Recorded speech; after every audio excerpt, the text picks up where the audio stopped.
Shalom, bersama saya Pendeta Reza Abraham dalam ringkasan pelajaran Sekolah Sabat 5 menit. Di pelajaran yang ketiga, di triwulan ini kita belajar tentang Tuhan berkuasa. Ya, kitab Mazmur menyatakan bahwa Tuhan adalah Tuhan yang berkuasa. Dan kitab Mazmur menjabarkan bahwa Tuhan yang berkuasa itu menjadi 5 bagian. Mari kita lihat pelajaran di belakang ini. Ada 5 pembagian yang menyatakan bahwa Tuhan adalah Tuhan yang berkuasa. Apa saja itu? Yang pertama, Tuhan adalah pencipta, Tuhan adalah Raja, Tuhan adalah Hakim, Tuhan adalah Juru Selamat Perjanjian, dan Tuhan adalah Pemberi Hukum. Kita lihat satu persatu. Yang pertama, Tuhan Pencipta. Ada banyak pasal di dalam kitab Mazmur yang menyatakan bahwa Tuhan adalah pencipta. 2 di antaranya saya tulis di sini, Mazmur 8 dan Mazmur 100. Yang menyatakan bahwa Tuhan adalah pencipta langit, bumi, dan segala isinya termasuk kita, manusia. Kemudian yang kedua, Tuhan sebagai Raja. Ada banyak pasal yang menyatakan tentang Tuhan sebagai Raja. 2 di antaranya Mazmur 97 dan Mazmur pasal 99 yang menyatakan bahwa Tuhan itu Raja atas alam semesta, termasuk di dunia ini. Kemudian yang ketiga, Tuhan sebagai Hakim. Dalam Mazmur pasal 75, Dia adalah Hakim yang adil, yang mengadili setiap orang berdasarkan keadilannya yang adil.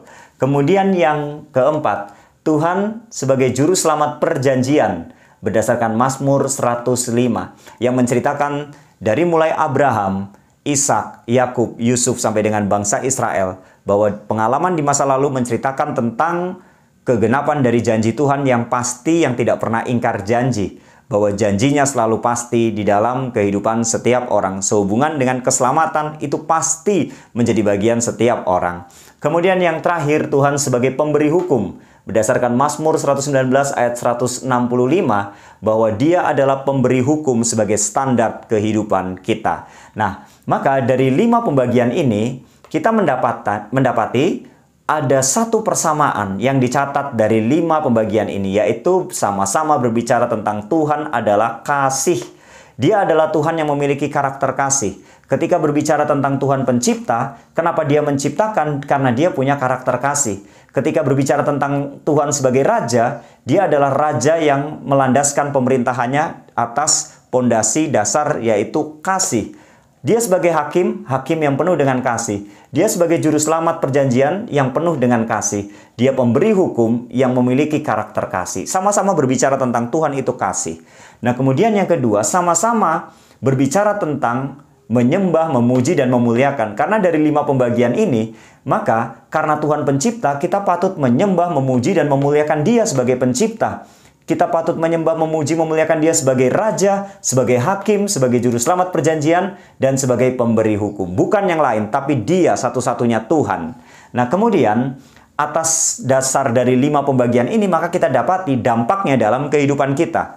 Tuhan sebagai pencipta, apa dampaknya dalam kehidupan kita? Dia yang tahu kita, Dia yang menciptakan kita, Dia tahu kedalaman hati kita, Dia tahu seluk-beluknya kita. Maka Tuhan sebagai Sang Pencipta, dampaknya dalam hidup kita ketika kita mengerti, memahami tentang Dia sebagai pencipta, Dia adalah pemelihara kita. Dia akan memelihara kehidupan kita karena Dia yang menciptakan kita. Kemudian Dia akan memberkati kita karena Dia yang menciptakan kita.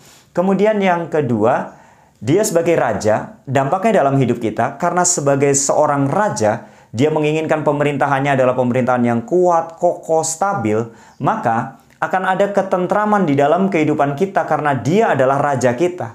Akan ada kestabilan di dunia ini karena Dia adalah Raja kita. Dia akan membuat segala sesuatunya baik karena Dia yang pegang kendali.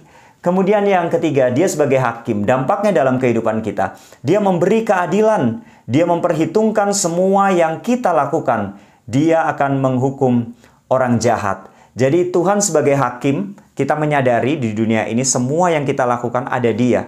Perbuatan-perbuatan baik kita ada Dia yang memperhatikan. Orang jahat yang tidak adil, Tuhan juga memperhatikan. Dan segala sesuatunya berdasarkan penghakiman Tuhan.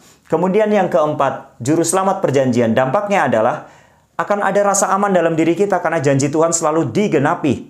Kemudian akan ada keselamatan bagi kita karena memang perjanjian keselamatan itu adalah perjanjian yang kekal. Yang terakhir, Tuhan sebagai Pemberi Hukum itu mengajar kebenaran dalam hidup kita. kemudian sebagai kekuatan untuk tetap setia kepada Tuhan, supaya kita tidak tersandung menjalani hidup ini, karena hukum Tuhan menjadi pondasi di dalam kehidupan kita. Inilah 5 pembagian tentang Tuhan yang berkuasa, memberikan kepada kita pemahaman pengertian dalam menjalani hidup ini. Kita tidak perlu khawatir karena ada Tuhan yang berkuasa. Inilah ringkasan pelajaran Sekolah Sahabat sepanjang minggu ini. Tuhan memberkati.